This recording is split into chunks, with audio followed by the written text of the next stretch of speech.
स्वागत है दोस्तों स्टडी फॉर यूपीएससी में। हम लोग करंट अफेयर टॉपिक वाइज अध्ययन कर रहे थे। उसमें हम लोगों ने साइंस एंड टेक की शुरुआत किया था। जनवरी कर लिए थे, फरवरी का पार्ट 1 कर लिए थे, अभी फरवरी का पार्ट 2 है। देखिए, इसमें पहला शब्द जो चर्चा में था उसका नाम था फेंटेनाइल। क्या नाम है इसका? फेंटेनाइल इसको कह सकते हैं, फेंटेनाइल।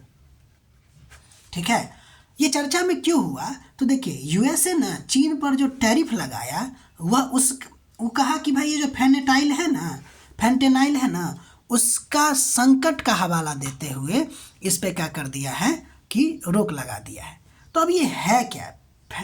फेंटेनाइल क्या है? फेंटेनाइल क्या है? तो ध्यान दीजिए। पहली बात, यह सिंथेटिक यानी कि कृत्रिम ओपियाइड ड्रग है। क्या है ये? यानी दवाई है। समझिए ना कि एक कृत्रिम ओपियाइड दवाई है या ड्रग है। और यह जो इसकी क्षमता की अगर बात कीजिएगा ना, तो यह मॉर्फिन से लगभग 50 से 100 गुना ज़्यादा शक्तिशाली है। ठीक है, और ये किस प्रकार का दवाई है? तो दर्द निवारक है और एनेस्थेटिक है। ठीक, ये 3 बात इससे हो सकता है एक सेंटेंस तो बन ही जाए कि यह जो है एक सिंथेटिक ओपियाइड ड्रग है। ठीक है ना, जो मॉर्फिन से 100 गुना ज़्यादा शक्तिशाली है। तो कहेंगे यस, सही है। ठीक, अब अगला नंबर टॉपिक जो चर्चा में था उसका नाम है स्मॉल मॉड्यूलर रिएक्टर। यह और कुछ नहीं है, नाभिकीय संयंत्र है जो छोटा होता है। ध्यान दीजिए,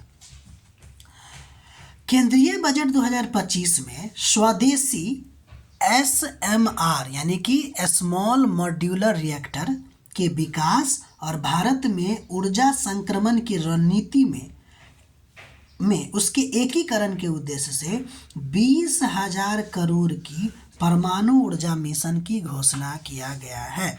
तो ये भी हमारे लिए एक फैक्ट हो गया। अब ये है क्या? SMR है क्या? तो पहली बात, छोटे आकार के क्या है ये? परमाणु रिएक्टर है जिसकी क्षमता 300 मेगावाट या उससे कम होता है, उससे ज़्यादा नहीं। 300 मेगावाट मैक्सिमम हो गया, नहीं तो उससे कम। इसको क्या है ना कि इसको बनाएंगे कहीं और, अब वहाँ साइट पे जाके इसको जोड़ दिया जा सकता है। बड़ा बड़ा जो होता है ना उसको वहीं पे बनाना पड़ता है। ठीक है, लेकिन ये इसको आप फैक्ट्री में बना के जहाँ आप रखना चाहते हैं वहाँ रख दीजिए जाके, दूर दराज क्षेत्रों में। इसका ये फायदा है।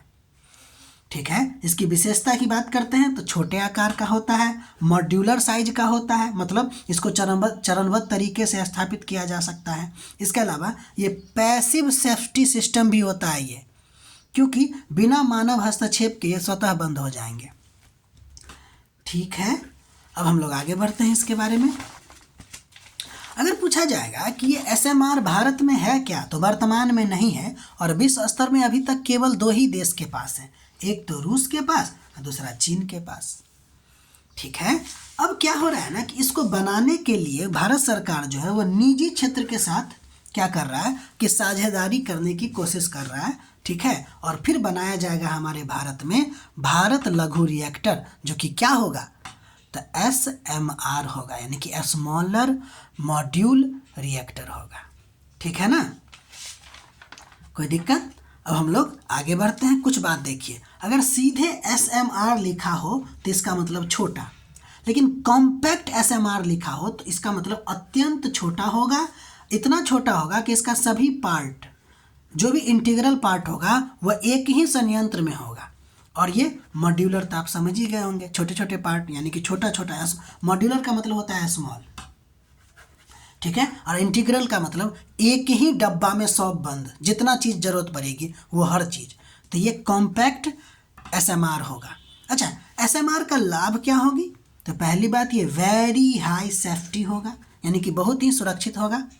दूसरा, इसमें दुर्घटना की जोखिम भी बहुत कम होगा, इसमें उत्सर्जन भी कम होगा। और मान लीजिए कि जो बड़ा वाला जो नाभिकीय संयंत्र होगा ना, उसको हम किसी इंडिपेंडेंट जगह पे स्थापित करेंगे, लेकिन ये जो होगा ना, मान लीजिए कि कोई कोयला संयंत्र है और वो बंद हो गया है, तो वहाँ पर फिर से उसको स्थापित कर सकते हैं। इसलिए लिखे हैं कि कोयला संयंत्र पुनर्निर्माण की क्षमता को भी बढ़ा देगा। वहाँ पे बंद हो चुका है, वहाँ पे इसको डाल दीजिए। ठीक, अब हम लोग तीसरा टॉपिक पे चलते हैं जिसका नाम है ultra converged element. Very very important. शोधकर्ताओं ने माउस यानी कि चूहा, मानव, मुर्गी, कुत्ते के जीनोम में अति संरक्षित तत्वों की पहचान की है, अल्ट्रा कंजर्व एलिमेंट का। ठीक है, ध्यान दीजिए ये होता क्या है।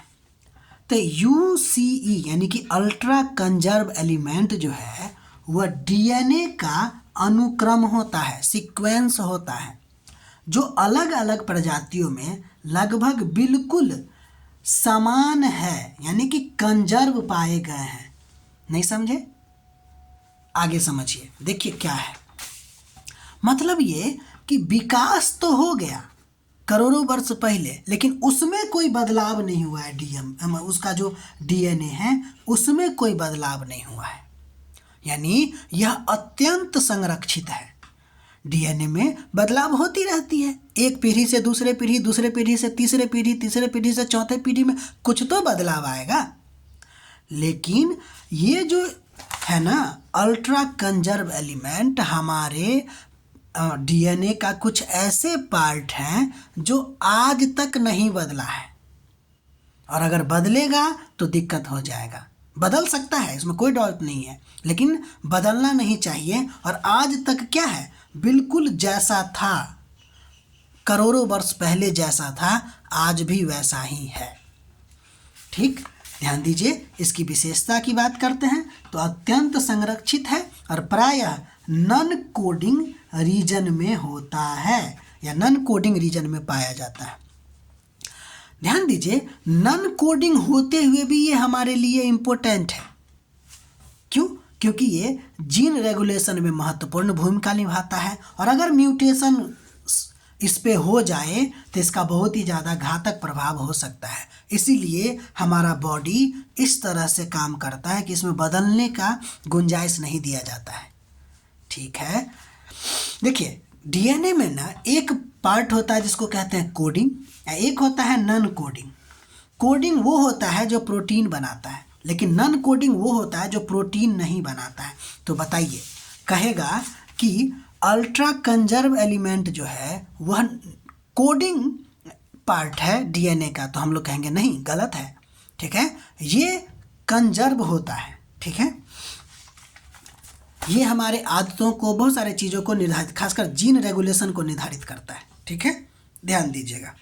अब हम लोग आगे बढ़ते हैं और अगला नंबर देखते हैं सिलिकॉन कार्बाइड के बारे में। मद्रास आईआईटी यानी आईआईटी मद्रास के शोधकर्ताओं ने कृत्रिम चंद्रमा की मिट्टी, देखिए चंद्रमा की जो मिट्टी है ना वो क्या है कि बहुत दुर्लभ है, उसको ला तो नहीं सकते हैं, लेकिन उसका कैसा कैसा नेचर है उसके आधार पर चंद्रमा की मिट्टी बनाया जाता है।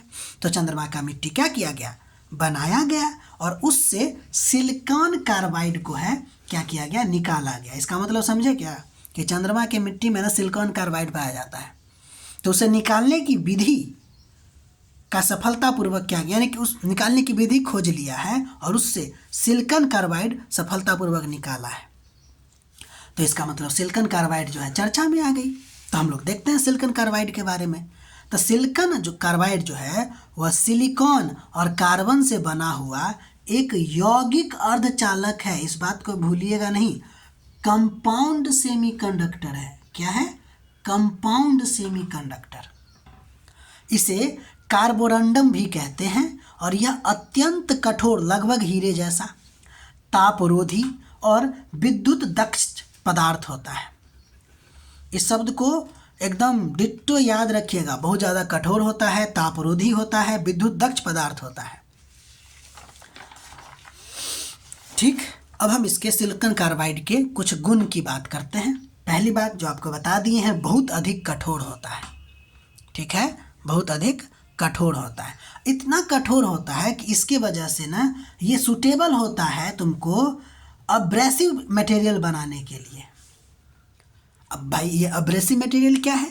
तो वे पदार्थ होते हैं जो काटने, घिसने, पॉलिश करने, आकार देने में काम आते हैं। ठीक, तो ये बहुत ज़्यादा कठोर होता है। गुण याद रखिएगा, बहुत ज़्यादा कठोर होता है। इसके बाद इसका गुण है कि ये बहुत ज़्यादा ताप सहनशीलता इसमें पाई जाती है। इसका मतलब ताप से, मतलब कि समझिए कि 2700 डिग्री सेल्सियस तक ये ताप सहन कर सकता है, इसलिए इसमें ताप अस्थायित्व का भी गुण होता है। ठीक। उच्च थर्मल कंडक्टिविटी होता है, यानी कि ये जो है आपको कंडक्टिविटी इसमें होती है, वो भी हाई कंडक्टिविटी होती है। ठीक। इसके अलावा रेसिस्टेंट टू कोरोजन होता है और हार्श क्लाइमेट के लिए आइडियल होता है। मतलब इसको जो है ना, यह रासायनिक रूप से स्थिर होता है, इसमें जंग उंग नहीं लगता है। एक और इम्पोर्टेंट बात इसमें कि इसकी विशेषता यह है कि इसमें ना वाइड बैंड गैप से, ये जो है सिलिकॉन कार्बाइड वो वाइड बैंड गैप सेमीकंडक्टर है। ये यूपीएससी का फेवरेट पॉइंट हो सकता है कि यह जो है ना वाइड बैंड गैप सेमीकंडक्टर है। इसका मतलब ये जो गैप है ना, बैंड गैप, वह यह तय करता है कि कोई पदार्थ में कितनी आसानी से विद्युत या बिजली चलेगी। इसीलिए ना यह उच्च थर्मल कंडक्टिविटी को क्या करता है, सपोर्ट करता है, क्योंकि इसमें वाइड होता है। ये जो बैंड गैप होता है वो क्या होता है, ज़्यादा होती है। ठीक है, यहाँ तक आज फरवरी का पार्ट 2 रहा है। इसमें 2 पॉइंट, मतलब 2 टॉपिक और बचा है फरवरी का। उसके बाद फिर हम लोग मतलब कि हाँ फरवरी में टॉपिक वाइज में, उसके बाद फिर हम लोग मार्च का टॉपिक वाइज करंट अफेयर बढ़ेंगे साइंस का, साइंस एंड टेक में। ठीक है, तब तक के लिए आप अपना ख्याल रखिए, अपना पढ़ाई कंटिन्यू रखिए।